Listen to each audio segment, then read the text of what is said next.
일단 그 아버님과 저희가 통화를 했었어요.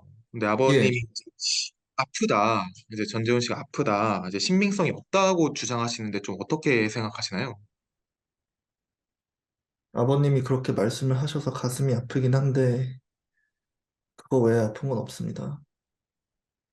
그리고 이제 뭐 그 전에 뭐 약을 먹었다가 또 안 먹었다 이런 식으로도 말씀하시더라고요. 이거는 좀 사실인가요, 그러면? 재밌는 건 전재용 씨와 저와 함께 같은 정신병원 약을 먹었던 적이 있습니다. 그거 왜 아버님은 장기가 파열되기까지 했죠. 똑같은 논리가 그자에겐 적용이 안 된다는 것이 신기하네요.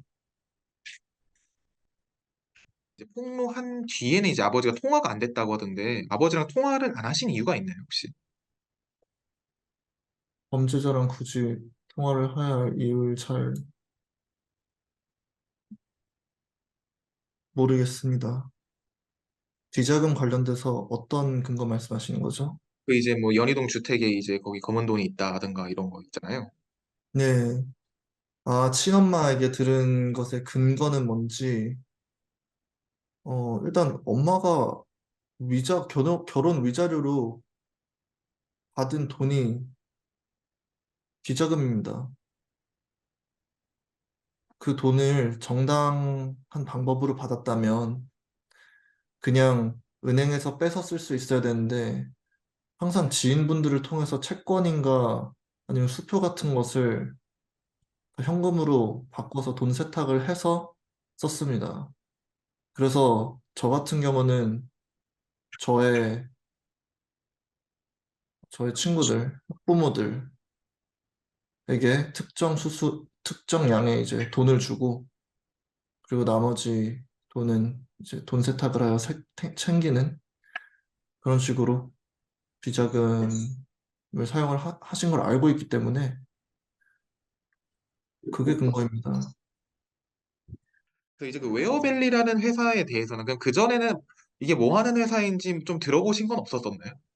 그 데이터 보안 회사라는 건 알고 있었고 그것도 최근 들어서 알게 된 사실들입니다. 저는 이런 주식이 저희 앞으로 있는지도 몰랐어요.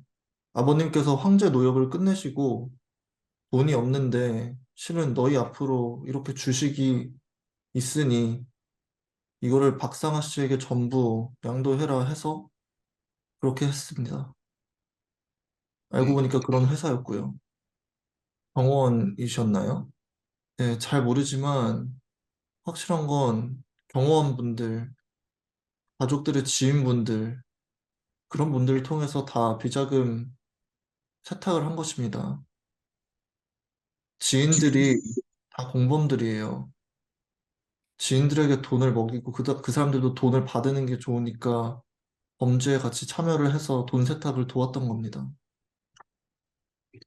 사실로 이제 그런 사실이 드러난 사람도 있잖아요. 그래서 이제 군대에서 이제 조사하겠다고 나왔는데 혹시 그런 분들한테 혹시 연락이 오거나 하진 않았나요? 이런 거 왜 하냐고. 내가 너한테 원한 샀냐고. 나 이런 거 한 적 없다. 그런 얘기를 받은 바 있습니다. 아, 그 이렇게 방송에 나간 이유의 말씀이시죠? 예, 그냥 아무런 말이 없는 자가 있었고, 부인하고 도망가려는 자가 있었고, 아니면 달콤한 말로 저를 멈추려는 자들이 있었습니다.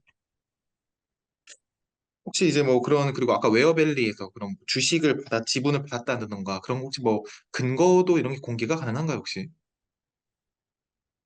법적 절차를 다 받아서 양도를 한 것이기 때문에 저희 국제기관들을 통해서, 국가기관들을 통해서 분명히 찾으실 수 있을 겁니다. 저는 그때 원래 이러면 안 되지만 너무 좀 쇼크를 받아서 저는 그 서류를 보관하지 않았어요. 대신 형이, 제 친형 전우성 씨가 그 모든 서류들을 복사본이던 뭐든 보류를 하고 있습니다. 보유를 하고 있어요. 그래서 제 가족들을 통해서도 확인하실 수 있고, 근데 전 당장 없습니다. 그 혹시 형님분한테도 연락이 왔나요? 이제 형님도 그 전재용 씨는 이제 형님도 좀 이번 사건 이후로 좀 힘들어 하신다 이렇게 말씀을 하시더라고요. 네. 당연히 힘들어할 수밖에 없습니다. 형은 제가 이런 동영상 올리자마자 경찰에 저를 신고를 했습니다. 그래서 경찰 10명쯤이 제 집에 들이닥쳐서 저를 정신병원으로 다시 집어넣으려고 했어요. 저희에게, 저에게 정신병원에 가면 안 되는 이유가 무엇이냐? 괜찮냐? 너 형이 신고했다. 너 병원 가야 할 것 같다고. 다행히도 저는 서류들을 어느 순간부터는 모아두는 그런 습관이 생겨서 병원에서 저에게 준 서류를 보여줬고 경찰관들도 할 말이 없어서 다시 돌아갔습니다. 저희 형이 저와 같은 성매매를 한 경험이 있습니다. 그리고 여자친구는 10년 동안 사귀었던 사람이고 결혼까지 생각하던 사람이기 때문에 당연히 힘들 거라고 생각합니다. 하지만 범죄는 범죄이고 심판받아야지요. 그 전우원 씨가 이제 범죄를 저지른 것에 대해서 죄를 달게 받겠다고 하셨는데 그럼 한국에는 좀 언제쯤 돌아오실 예정인 그런 게 있나요? 미국이든 한국이든 처벌 수위가 더 심한 곳으로 가서 형벌을 받겠습니다. 그럼 한국으로 들어오시는 거는 뭐 확정이 아닌 그런 건가요, 그러면? 저 미국에서 언제 깜빵에 끌려갈지 몰라요. 정말 심각한 수준의 마약을 보유하고 하고 있습니다. 알겠습니다. 그럼 이제 지금 인스타그램에 계속 이제 올리시고 계시긴 한데 뭐 추가적으로 좀 이제 더 밝히실 부분이 있으신지 아니면은 이제 뭐 여기가 끝인 건지가 좀 궁금해요. 이제 뭐 다 못 밝힌 부분이 있다면은 마지막으로. 계속해서 기자분들께서 좋으신 질문을 할 때마다 저도 배우는 게 있고 저도 깨닫는 게 있습니다. 그래서 가끔씩 어떤 인터뷰는 똑같은 얘기를 하고 의미가 없이 끝나는 경우도 있지만 웨어밸리 같이 단서에 더욱더 가까워지는 인터뷰를 할 때도 있었습니다.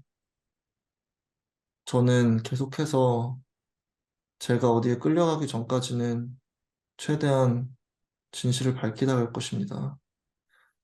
지금 며칠 내에 공유하는 정보가 계속해서 늘어나고 있잖아요.